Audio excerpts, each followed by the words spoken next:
Okay, I said in the last lecture that if you haven't played with magnets, you don't belong in this institution. That's a famous quote from Trond Andresen, if you know him. If you're feeling that you're not up to speed on playing with magnets, you can go to powermagnetstore.com and buy magnets that are as strong as this. I guess if this is magnetic, then not sure if I have something that's magnetic, but these magnets are really strong. So you can put a book on the fridge with it, essentially. So if you want to play with magnets, that's a nice shop to get some magnets. It's not too expensive. You can easily get 5-10 magnets for 100 kroner. So, right. Now, to continue on electrodynamics, we're moving on to the Ohm's law.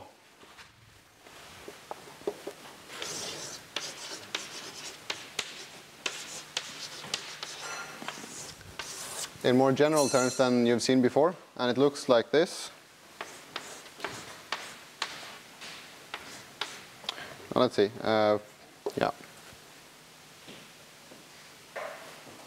Right. Well, to solve the Maxwell equations, there's a term called J, and that's the current density. So we need to find out what's the current density, and to understand, let's say, current phenomena. Well, we start off by looking at the following.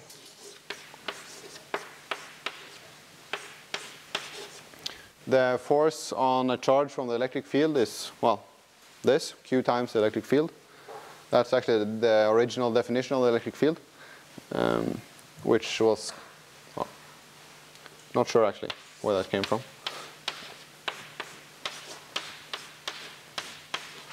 So this was the, as I said, the original definition of the electric field, the force per charge unit.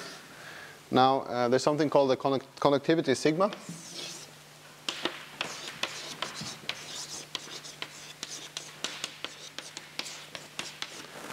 And this tells you how easy it is to conduct electricity in a given material. And rho equals to 1 over sigma is the resistivity, which is just the inverse, so it's how hard it is to get current through a material.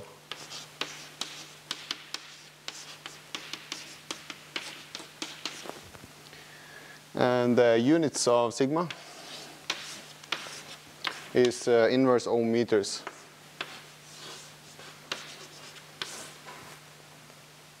And as a comment, the rho and the sigma are not, of course, not the charge density per volume or surface area.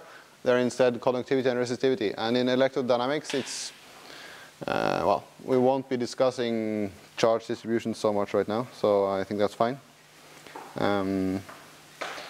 Okay, what if we look at the units of the following? Well, that's 1 over ohm meters times the units of the electric field, which is volt per meter. So this is ampere per square meter. And then this product must be some sort of volume current. And indeed it is. So you can write the Ohm's law as the following.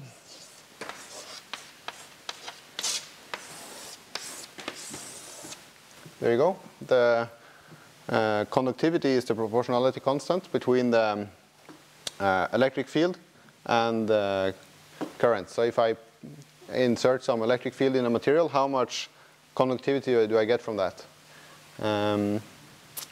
Also, as a side note, the conductivity could be a tensor. That is, if the material is not isotropic, I could have different conductivities along different, let's say, crystal directions of the material. But that's just a side comment. Now, in general, you would, of course, expect there to be one more term here, the magnetic field force. And then the Ohm's law would look the following.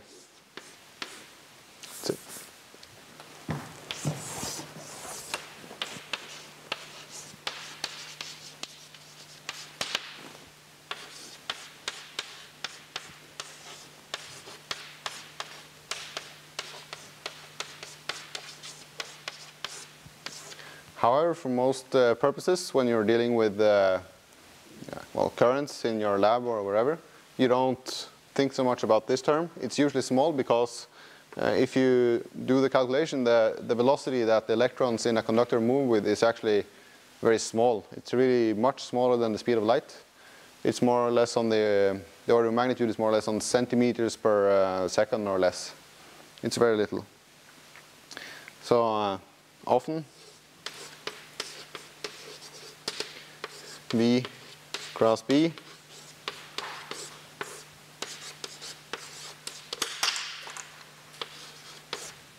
is much less than the E field.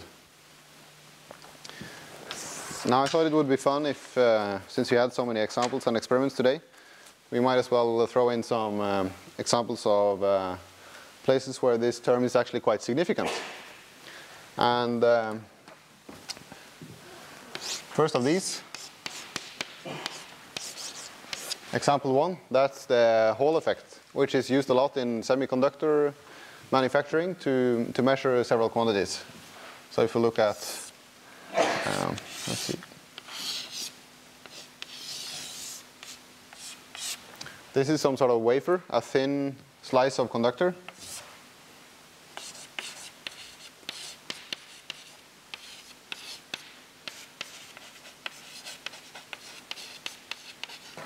And I'm going to let a current run through it. So there's a current running through this thin, wide, long slice of conductor. So it's really long, and I put a magnetic field on it like this. And now if I take care and make a big, strong magnetic field, and let's say in a semiconductor, the number of charge carriers is not so large. This means that they have to move at a higher velocity than in metals to compensate to be able to create the same current. Now you'll realize that as the charges move in this direction, well, they're negative charges, so they're moving in this. Well, in fact, in a semiconductor, you can have positive charges, so I'll just let them move in this direction. You get a B field like this, force over here. So plus and minus charges accumulate on different sides of the wafer of a conductor. And now there is something called, well, this is the Hall effect. Let's see.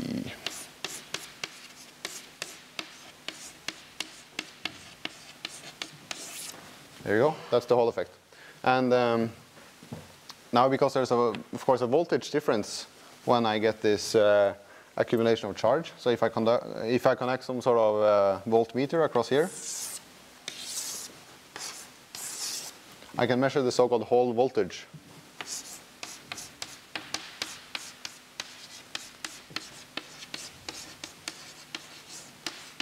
And as you move on to solid state or semiconductor physics, which I believe you have next semester, then you can actually, well, the theory is really simple. It's just looking at the charges, how does the Lorentz force law affect them, and then you can calculate the Hall voltage and relate it to material properties like Ne, which is the number density of electrons, or free electrons.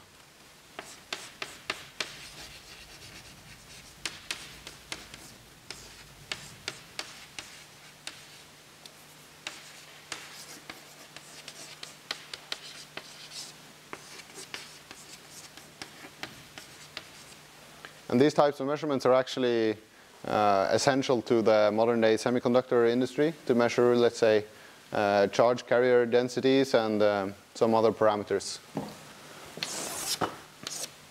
So the theory is really straightforward. You just look at the balance between the forces, because when the electric force here balances out the magnetic force, you can say something about, well, let's say that the strength of those forces depend on different parameters of the material, and then you can get some of the information about the material out. Okay, so that's that. And now a slightly more challenging example. I won't go into too much detail, but you can read on it on the web, for example. It's the Hall effect thruster.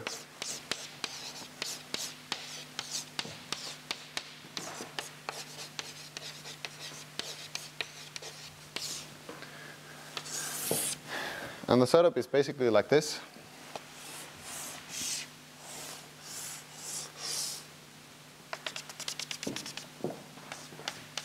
This axis is, has rotational symmetry about it, so this is actually a donut-shaped structure.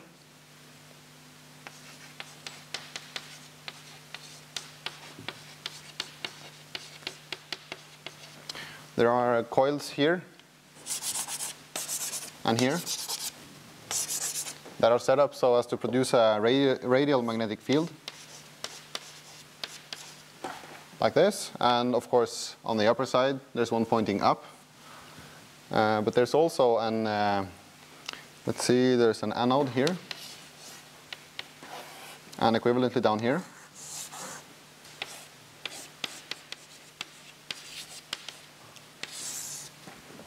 And there's a cathode over here.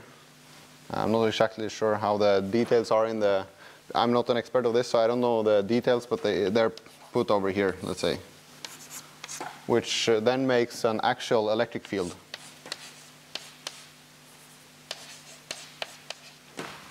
And now what happens in here is that we insert a gas. I think they use xenon. Anyway, it's common to use noble gases because they're not too reactive. So if you had a very reactive gas, it might wear down the chamber walls very quickly. So they stick to noble gases usually. Now what happens is that the magnetic field is, well, it's quite strong. And the electrons, they move much faster in a plasma because at high temperatures the gas turns into plasma, and that's what we have here. So the E minus, the electrons, they move very quickly.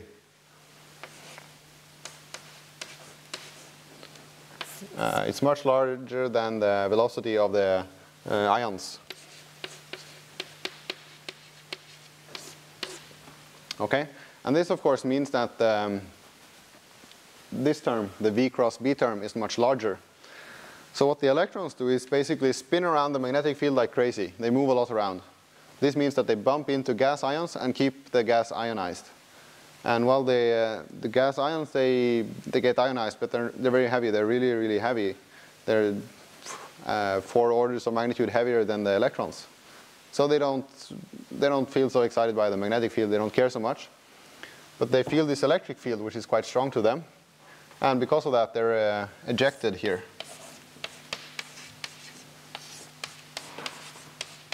Out of the rocket engine. And the velocity you can get from this is actually quite great. So the V ion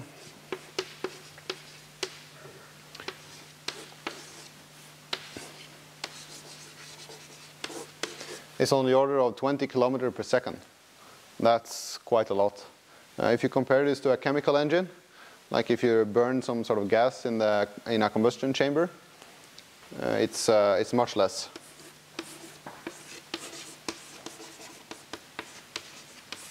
So it's the velocity of the ions is much larger than in the chemical rockets, and the exhaust velocity is extremely important to get an efficient rocket engine. Because basically what a rocket engine is that you throw stuff away, and to get well, using the third law of Newton to get movement in the other direction. So to use as little fuel as possible, you want to keep the velocity really high. And however, well, this is great, but the thrust from this rocket engine is very small.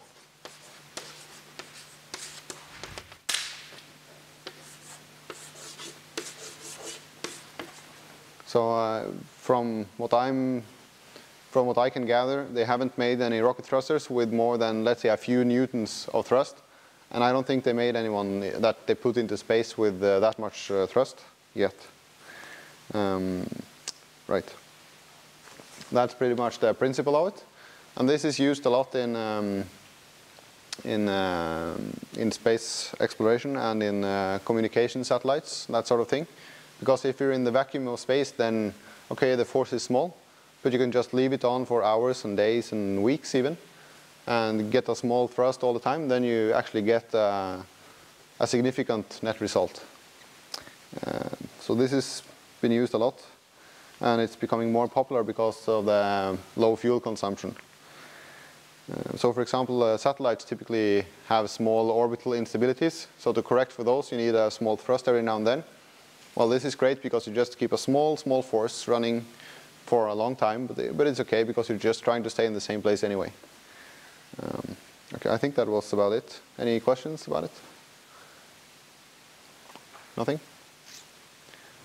Okay, so typically in a plasma or in a semiconductor lab, the V cross B term is not quite insignificant, and we need to consider that when we calculate currents and other quantities. But it can be actually very useful, as you see here.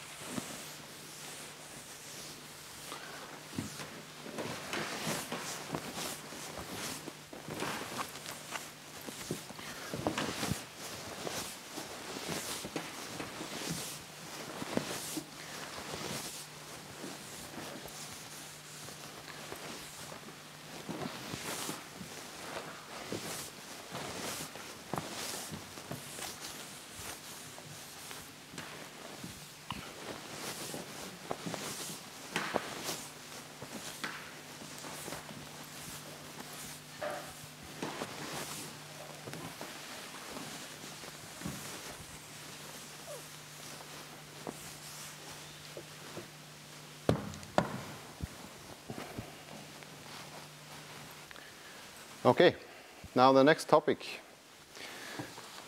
Well, next topic, it's the same topic, but next question. Why is this called the Ohm's law?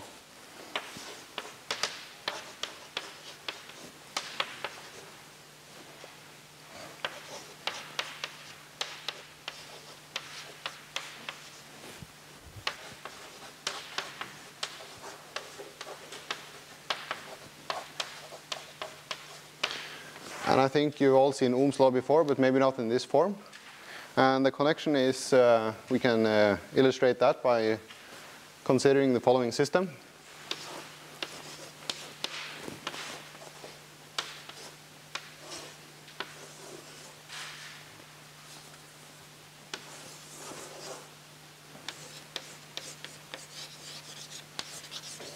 So I picture a cylindrical segment of a conductor. This is typical for any metallic wire, right? It's more or less cylinder shaped, or it doesn't actually have to be cylinder shaped, it just has to have the same cross-section area across its whole length. Let's see, yeah. Big L is the length of the segment, and we have a voltage here, V0, and a voltage here, V0, plus U. And this will of course lead to an electric field. Now this could be that I connected, let's say, this conductor to the poles of a battery and keep this voltage. The source of the voltage isn't all that important. So now we get, since we have a steady uniform electrical field, let's see, yeah. Z-axis over here.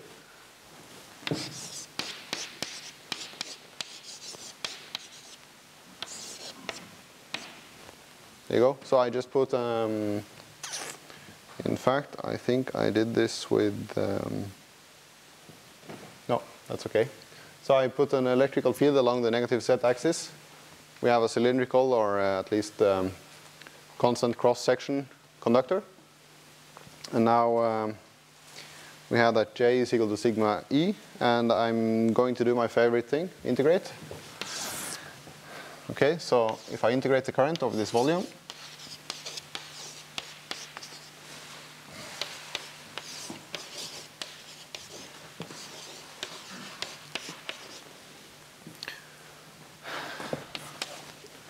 I can factor out the set integral and the dx, dy integral. This is now the integral over this cross section, right? So this is just a current that's flowing through. The current you can measure on an ampere meter. There you go. So the whole integral is just the length times the current, the total current. And for the right-hand side, we get that, well, it's sigma, the area, same argument as over here. And then d set, E of set. And this now, the length integral of the electric field, that's just the voltage difference, right? You remember that? So I can just say that this must be minus, because of the minus in the E equals minus grad V.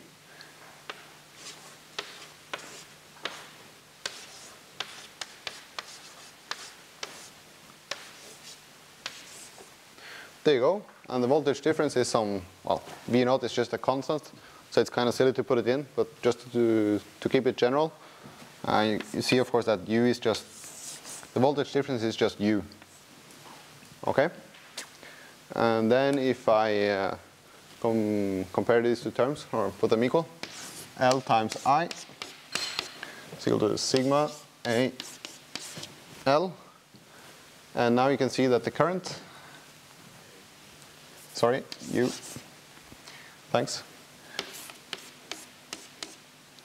Let's see, how did I do this? Okay, I put the voltage on the left-hand side, divide by those guys, you get L over sigma A times I.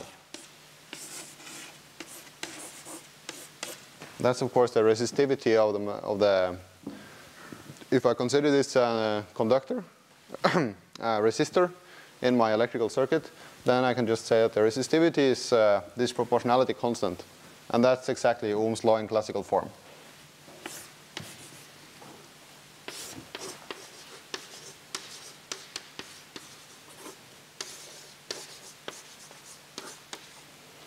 This is the one you see in, I don't know, kindergarten or something like that. And the resistance is quite intuitive, right? If the conductor is twice as long, I get twice the resistance. If the conductivity is half as much, there's twice the resistance. If the cross-section area is large, well, then I get correspondingly lower resistance as well. So that shows you why this is called the Ohm's law, and connects it to the sort of classical Ohm's law, which you get by playing around with batteries and light bulbs. Okay, now let's see. Now we're going to move on to something called the Electromotive Force, or EMF.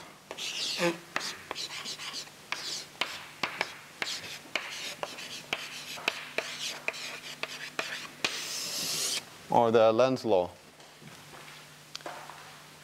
And to look at this, to examine this phenomena, which is the, well, this is the stuff that makes electricity out of moving parts in a power generator, or equivalently energy of movement from electrical energy in a motor, electrical motor. Well, first of all, we start out with the Faraday Law.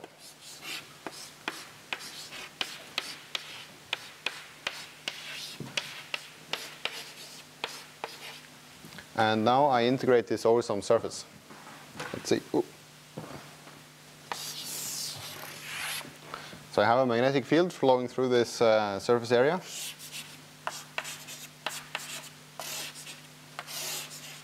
And I call the surface S, and the edge of the surface I call ds as our ordinary notation. And then if I integrate this, I get on the left-hand side, let's see.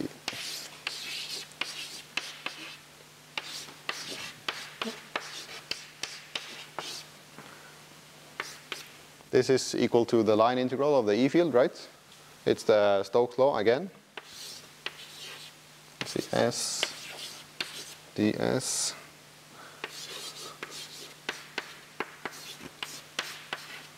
This is all trivial, you've seen it before.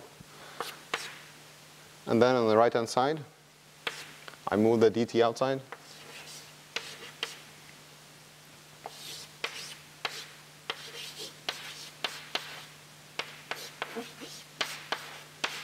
And now this is the flux of the magnetic field through this area. And I'm going to denote it by using large phi. So this right-hand side is just d dt of phi. So the time dependence of the flux gives me an electric field. This is also known as the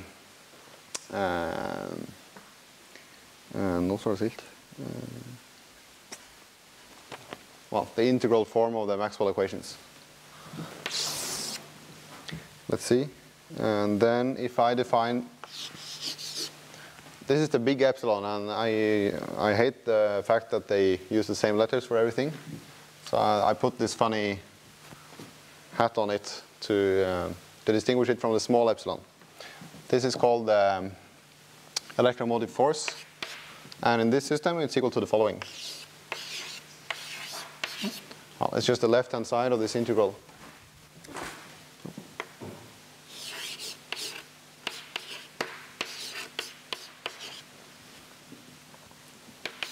And length times electric field, that's, let's see,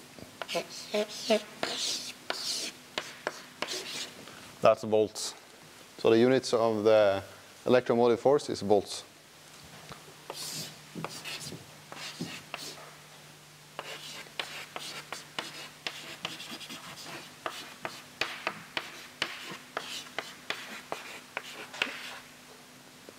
Now the funny thing is, this is not a force.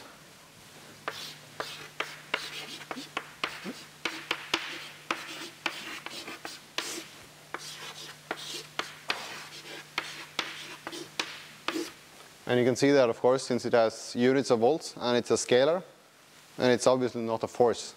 So the name is somewhat misleading, or actually it's completely misleading, I guess you could say. And now, if I had space, I could write it down. But the Lenz law is the following.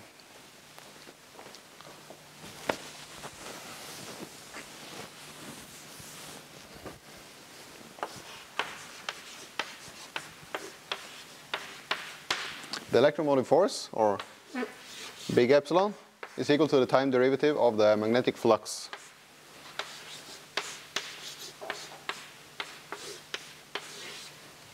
And it's on this form that Faraday performed his experiments to figure out sort of how do you get currents from magnetic fields moving with wires, and what's the connection there between, well, you have a magnetic field, how do you get electric fields from that? Okay. Well, just as a side comment, the epsilon is in general not only electrical in nature, it could be another source of there could be other sources of this. For example, in piezoelectric materials, the pressure you put on them will lead to a voltage measured across it. So in general, the definition of this is hopeless. I'll make some space first.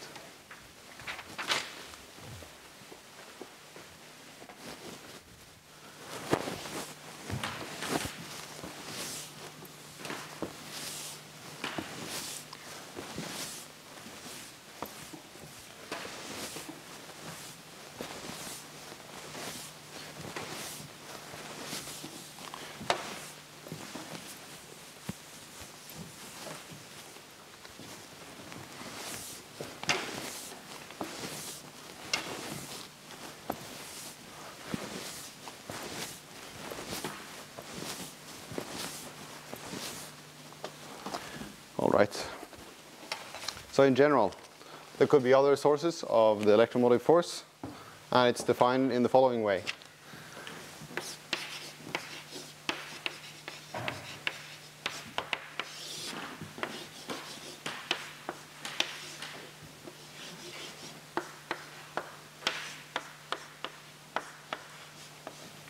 So if you have a line integral of a force acting on a charge Well, that's the electromotive force. This is, of course, the electric field, if that's the only contribution to the forces on the charges here. But in general, that's not the only source of well, forces on charges. Okay, and the classical example of this is the following.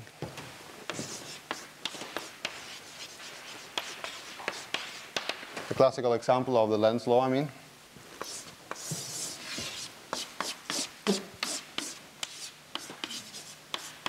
I have some region in space which is confined with some magnetic field, let's say from an electromagnet.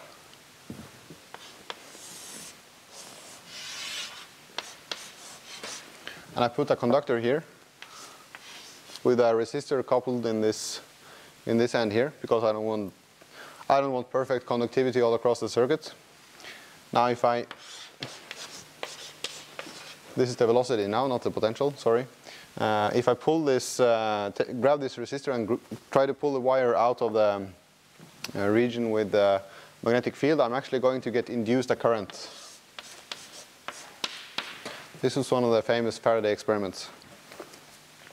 And this is, this current, we say, it's induced by the movement. And of course, this is the, you can see it here in the equation that the flux of the magnetic field is not changed due to the strength of the magnetic field, it's just that the area inside the magnetic field changes. So because there's a magnetic field here, but not over here, and I pull it out, the flux through this loop of wire is reduced as a function of time. And that's a time derivative, which leads to electromotive force, which is a force on a charge. Hence, we have a current running through the loop. This is, of course, the foundations for any generator. You create some magnetic field, you rotate some loop of wire in the magnetic field, the flux changes, and you get a current out. That's the whole idea for let's say, a power plant or the dynamo in your bike or your car. Okay.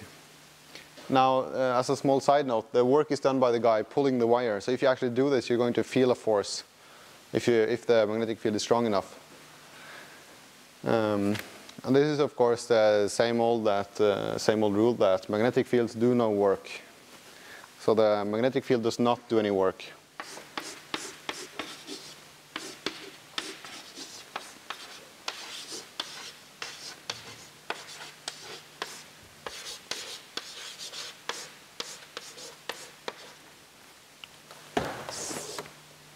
Okay, and now the question is, what direction is the current?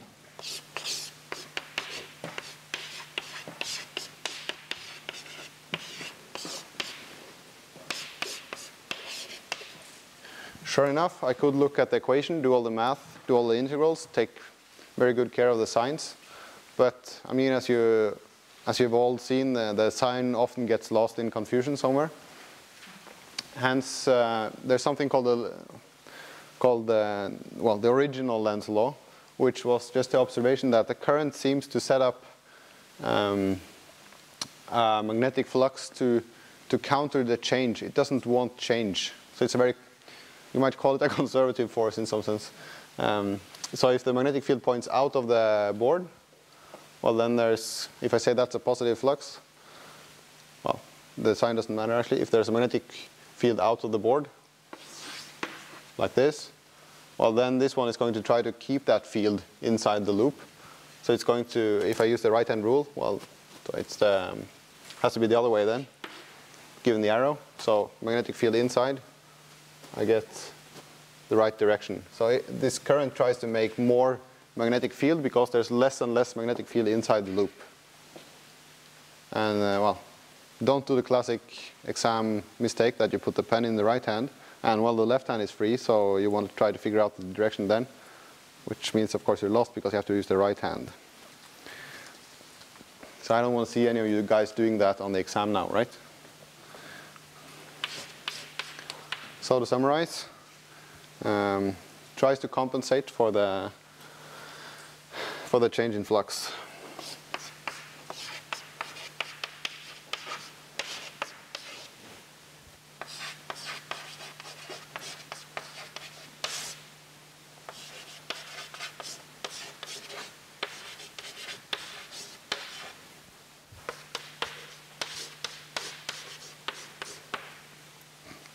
And I have some examples, but I'm going to skip to something else. Let's see. And that's an application of this principle. So there's some more math, but we'll do that the next time, I think. And that's called the eddy current brake.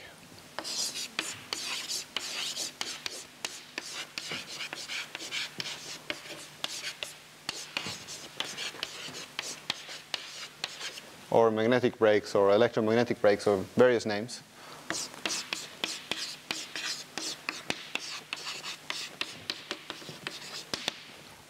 So the setup is basically like this.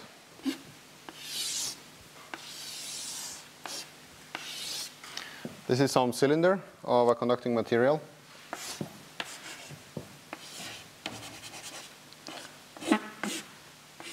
So it's stuck on some axle, for example, that of a train or a large truck. So it rotates.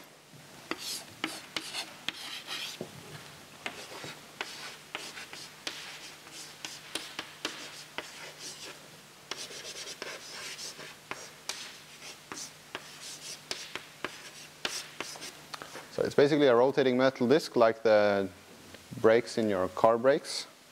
And I put an electromagnet on it. Let's see.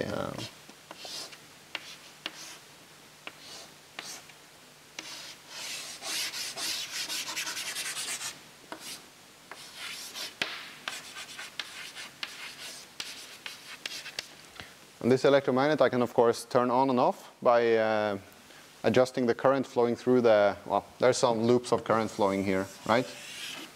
And I connect it to my battery or some power source. So if I want to break down the spinning of the flywheel, I increase the current in this magnet. And now when this thing rotates, well, it contains free charges that can move, so I get some V cross B term, so to speak.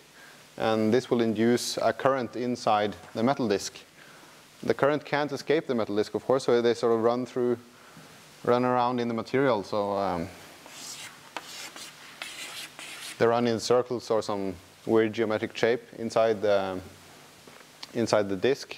And the disc is not a superconductor, of course, meaning that there's ohmic losses, there's resistance, and this is essentially dissipation of energy.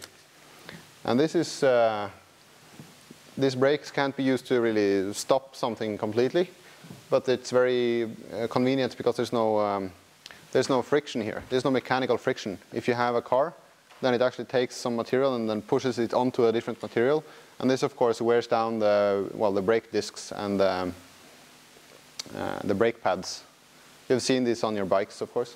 But if you have an electromagnetic brake like this, there's no mechanical touching. There's just current flowing through this disc, and there's just ohmic loss of energy. And this makes it very, very well suited for a high velocity use. An example is the Japanese Shinkansen train. I hope I spelled this right.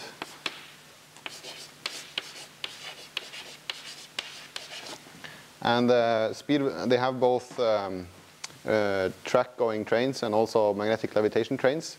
But the track-going trains actually have a speed record of, let's see, 443 kilometers per hour. And if you want to stop something like that, well, let's say you're going to wear through a lot of brake pads in 1 year if you run the trains every day. So they use, they used to use these electromagnetic brakes because they're very convenient.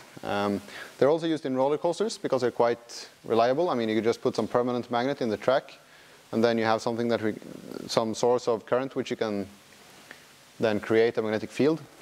And then you sort of have a very nice safeguard against, well, if the primary brakes fail, then you can just fall back to this system.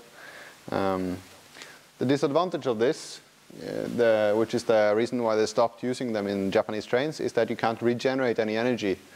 Because I guess you've all read about, for example, hybrid cars and trains that regenerate energy. Basically, when you have an electromotor, if you, instead of running current through it to get movement, you stop trying to put current through it and you start moving it around, it acts like a generator. So you run the electromotor in reverse to regenerate the current. And this is of course much better than heating up a train axle because there's no use of that. But if you can regenerate the current, the net energy used by the train is of course going to be much less. So that's the main disadvantage of this approach. And well, yeah. Okay. I'm just going to run through one more simple example, which was the one I was going to do before we leave today. That's the following. If you have a B field, let's see a B field into the board.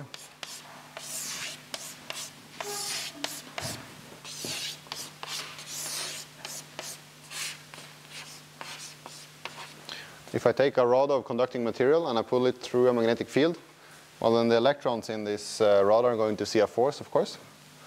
And if I get this right, let's see, the velocity is in that direction from the negative charge's point of view into the board. So it should be minus down here and plus up there. Corresponds to the nodes. And at some point you get force balance. And this is of course the principle I showed you earlier from the Hall effect. That the electric force balances the magnetic force. So after a while, after some charge accumulation, there's balance between the two forces. This one is going to try to attract electrons, and this one is going to try to repel electrons, but the magnetic force tries to, well, pull them apart, so to speak. And then, well, it's not particularly interesting, but to just see the equation. Q times the electric field is equal to Q voltage over the height, because, well, inside the electric field is essentially constant, because the charge accumulation is just on this surface. And, well, you might call this big epsilon. Is equal to QVB. And then I get a voltage which is, well, I'm assuming now that the rod and the magnetic field and the velocity are all at right angles to each other. So epsilon should be the same size as V over H times B. So if you take a rod of material and you run along the pavement, there's actually a small magnetic field from the planet Earth, and you should be able to measure a voltage. So, well, now in the break until the next lecture, I suggest you get your bikes and a metal rod and see if you can measure that voltage. So I'll see you on Wednesday.